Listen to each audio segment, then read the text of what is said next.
Audios release کر دیں، عدالتوں کو مینج کرنے کا الزام بھی لگا دیا۔ وزیر داخلہ نے کہا ایف آئی اے مبینہ آڈیو کا پہلے فورنزک کروائے پھر مقدمہ درج کرے۔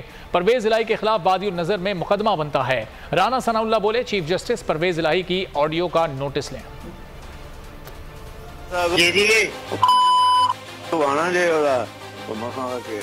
اچھا چلو میں آپ کو آج وہ چلا جائے گا، اسلام آباد کہہ رہے تھے، اسلام آباد بھیج دیں گے آج۔ پرویز الہی صاحب کس دیدہ دلیری سے ملک کی سب سے بڑی عدالت عظمیٰ اس کو جو ہے وہ مینج کر رہے ہیں۔ میں نے ایف آئی اے کو یہ ٹاسک سونپا ہے مقدمہ درج کیا جائے اور ان کو گرفتار کر کے اس معاملے کی جو ہے وہ پہلے تو فورنزک ہو، اگر انہی کی آواز ہے اور جو دوسرے صاحب ہیں وہ بھی جو ہے وہ سامنے آ جائیں گے اور جو جوجا صاحب ہیں ان کا بھی معلوم ہو جائے گا، تو اس معاملے کو جو ہے وہ انکوائر کیا جائے۔ چودھری پرویز الہی کے خلاف بادی النظر میں جو ہے وہ مقدمہ درج کرنا بنتا ہے۔ چیف جسٹس آف پاکستان سے یہ گزارش کرنی چاہوں گا کہ وہ اس معاملے کا نوٹس لیں۔